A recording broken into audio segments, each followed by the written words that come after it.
ਇਹਦਾ ਨੁਕਸਾਨ ਹੈਗਾ ਤੇ ਮੇਰੇ ਬੱਚੇ ਭੁੱਖੇ ਘਰ ਬੈਠੇ ਪਏ ਤੇ ਮਕਾਨ ਕਿਰਾਏ ਦੇ ਤੇ ਉਹ ਕਿਰਾਇਆ ਦੇਣਾ ਜੇ ਬਿੱਲ ਵੀ ਆਏ ਨੇ ਉਹ ਵੀ ਦੇਣੇ ਨੇ ਘਰ ਪੈਸਾ ਕੋਈ ਨਹੀਂ। ਮੈਂ ਖੁਦਾ ਦੀ ਕਸਮ ਮੈਂ ਨਾਸ਼ਤਾ ਵੀ ਨਹੀਂ ਕੀਤਾ ਤੇ ਹਲੇ ਬੱਚਿਆਂ ਨੂੰ ਦੇ ਆ ਆਲੂ ਦੇ ਆ ਤੇ ਪਿਆਜ਼ ਤੇ ਆਟਾ ਕਿਲੋ ਦੇ ਆ ਤੇ ਮੈਂ ਕਿਹਾ ਜਾ ਪਕਾ ਤੁਸੀਂ ਪਕਾਓ ਤੇ मैं ਕੋਈ ਬੱਚਿਆਂ ਦੇ ਧਾਰਿਆ से कोई ਲੈ आवां तो बाहर कोई नहीं सवेर का निकलिया तो 1 रुपया नहीं बटिया जी। हम तो 400-500 की दिहाड़ी लगाते हैं, अब तो काम शाम है कोई नहीं, आपके सामने ही है। ये दुकानें बंद करा के कारोबार आपके सामने ही है जो है मसले मसाइल है।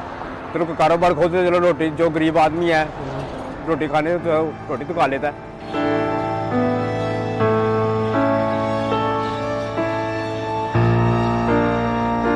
जितने भी लोग जितनी एहतियात कर सकते हैं वो उनसे मेरी यही गुजारिश है कि वो घरों में बैठे और एहतियात करें जितनी ज़्यादा से ज़्यादा हो सकती है, क्योंकि अल्लाह का निज़ाम है। इंशाल्लाह अगर हम इस क्राइसिस से निकल गए तो इंशाल्लाह आगे फिर बेहतरी की जानिब भी जाएंगे, लेकिन अगर इधर हम बेहतरी की जानिब ना गए तो हालात बहुत बुरे हो सकते हैं।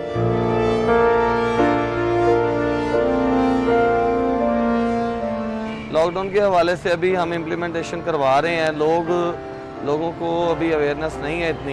हमें जो नज़र आ रहा है ना वो तकरीबन 90% लोग नहीं आ रहे।